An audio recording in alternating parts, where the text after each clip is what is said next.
¿Alguna vez se ha preguntado por qué pelean los palestinos e israelíes? El día de hoy tocaremos este tema, no sin antes mencionar un poco el contexto bíblico.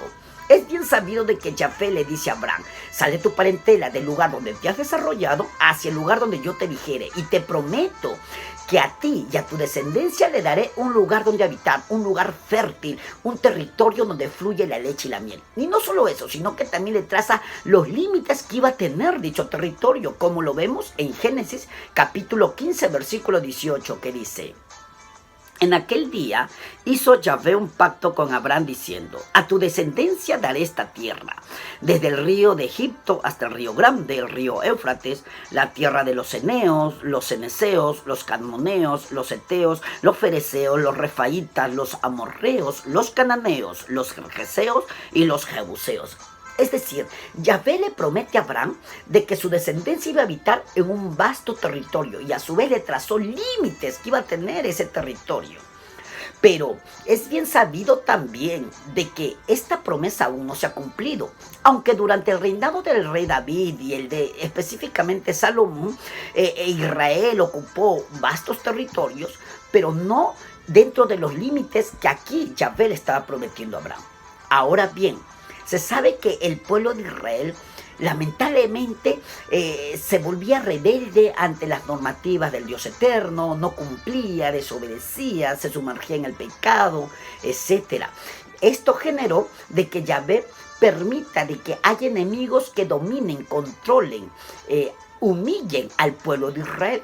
Y dentro de los muchos enemigos encontramos al pueblo romano, que luego de vencer a los griegos se establece este imperio famosísimo como es el Imperio Romano, cuyo máximo líder era el emperador.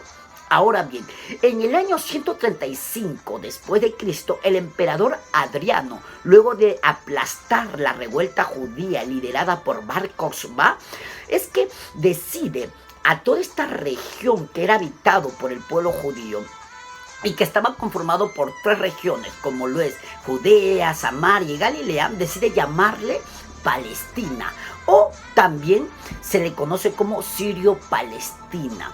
Y bueno, muchos judíos también, ante las amenazas, ante el perseguimiento, escaparon, se fueron, huyeron para salvar su vida, convirtiéndose así los judíos como una especie de personas sin hogar, sin territorio, personas que tenían el objetivo de buscar dónde habitar.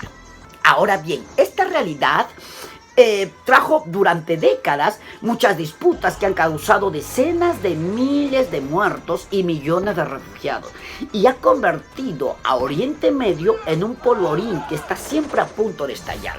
En ese sentido, ¿por qué entonces los israelitas y palestinos pelean? ¿Por qué pelean los israelíes y palestinos? Bueno, a finales del siglo XIX, en Europa toma fuerza el sionismo. ¿Y qué es el sionismo? Bueno, es el movimiento político que se propuso crear un estado para el judío, para el pueblo judío en la Palestina histórica. Por ende, el objetivo principal de este movimiento de carácter nacionalista era la creación de un estado para todos los judíos del mundo que pondría fin a milenios de persecución y exilio. De hecho, apareció como una respuesta al antisemitismo que recorría Europa en aquellos años. Un antisemitismo que tuvo su brutal expresión con el Holocausto durante la Segunda Guerra Mundial. ¿Y dónde debía ser creado ese Estado judío? ¿En qué territorio?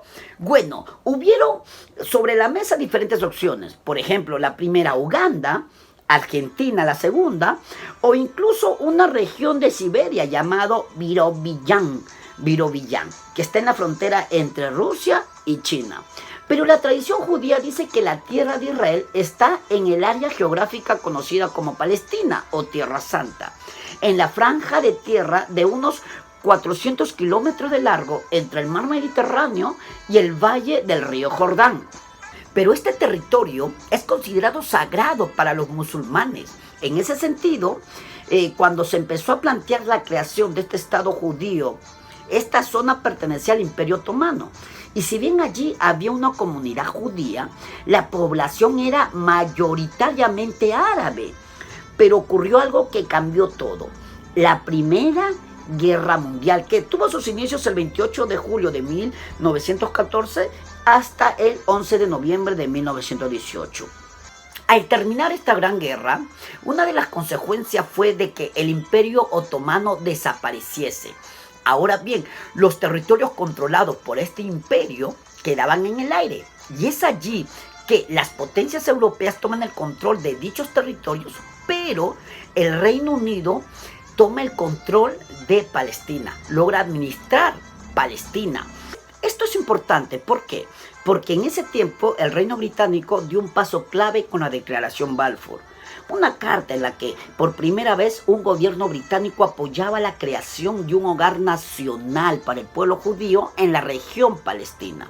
Pero ahí también hace una aclaración, y es que no se debe hacer nada que pueda perjudicar los derechos civiles y religiosos de las comunidades no judías existentes en Palestina. El hecho es de que entre los años 1920 y 1930 muchos judíos se instalaron en esta región, en la región de Palestina. Y luego los judíos que huían del Holocausto lo hicieron años después.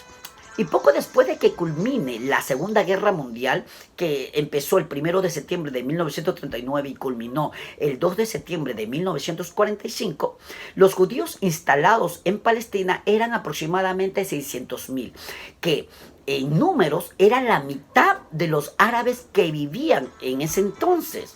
Y esto, produjo rivalidades, conflictos, riñas entre ambas comunidades, la comunidad israelita y la comunidad palestina.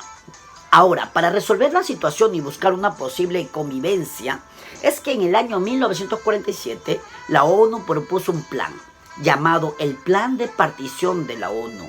¿En qué consistió? Bueno, en la creación de dos estados independientes, un estado árabe y el otro el estado judío, mientras que Jerusalén tendría un régimen especial.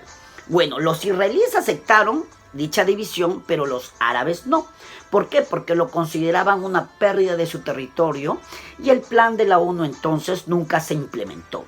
Sin embargo, hay una fecha clave y es el 14 de mayo de 1948, donde el líder judío David Ben Gurión proclama el establecimiento del Estado de Israel.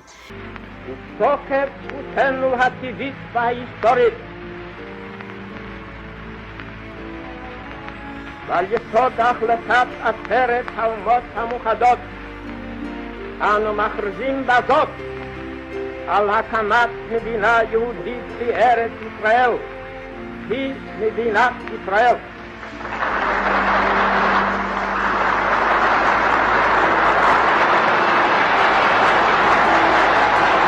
Y justo al día después de dicha declaración, 5 países árabes vecinos le declaraban la guerra a Israel.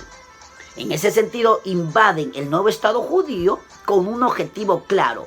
¿Y cuál era ese objetivo? Su desaparición. Este hecho significó el primero de los conflictos árabes-israelíes.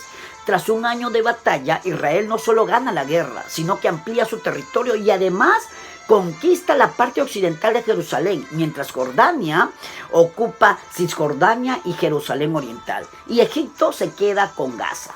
Esta guerra terminó hace 70 años, pero tuvo dos consecuencias que hoy en día perduran. La primera consecuencia es el enorme número de desplazados. En realidad los hubo en ambas comunidades, pero el problema afectó más a los árabes que vivían en la zona israelí. Se calcula que unos 750.000 palestinos tuvieron que huir a otras zonas de la región o a países vecinos, específicamente a Jordania. A este éxodo los palestinos lo llaman Nakba, que en árabe quiere decir destrucción o catástrofe. Hoy el número de refugiados palestinos entre hijos y nietos de aquellos desplazados en los años 40 asciende aproximadamente a 5 millones. Ahora, la segunda consecuencia que perdura hoy es la división del territorio palestino en dos partes. La primera, Cisjordania, que incluye Jerusalén Oriental, y la otra parte es la Franja de Gaza. Poco después de la primera guerra árabe-israelí que se dio en el año 1948, surge en el 1956 otra crisis, y esta por el Canal de Suez. Y esto provocó, un enfrentamiento militar, esta vez entre Egipto e Israel, que tuvo el apoyo del Reino Unido y de Francia. aunque esta vez, tras 9 días de contiendas, las fronteras quedaron inalteradas hasta junio del 1967, cuando se produjo el tercer conflicto, en este caso conocido como la Guerra de los 6 días, porque se dio desde el 5 de junio al 10 de junio de 1967. Ahora, al terminar esta guerra, Israel ocupó Cisjordania, Gaza y la península del Sinaí. Luego de esto surge el cuarto conflicto árabe-israelí, llamada la Guerra del Yom Kippur, que se dio inicio desde el 6 de octubre de 1973 y fue protagonizada por Siria y Egipto contra el Estado de Israel. Si bien es cierto que la guerra duró 20 días, sus consecuencias perduraron por muchos años y significaron un hecho muy importante para la región. ¿Por qué? Porque en el año 1978, Egipto se convierte en el primer país árabe en firmar la paz con Israel, en los acuerdos del famoso Camp David, los acuerdos de Camp David. Y de esta forma, Egipto recuperó el Sinaí, pero a cambio cedió la franja de Gaza a Israel. Ahora bien, es necesario reconocer que este hecho fue un punto de inflexión que marcó también la relación entre Israel con los otros estados árabes, aunque finalmente solo Jordania, además de Egipto, llegó a firmar un tratado de paz con el Estado judío. Pero si nos fijamos, los acuerdos de Camp David tuvieron mucha importancia. ¿Por qué? Porque supuso el fin de la guerra abierta entre Israel y sus vecinos árabes. Y eso significó de que el conflicto quede reducido, quede concentrado entre israelíes y palestinos.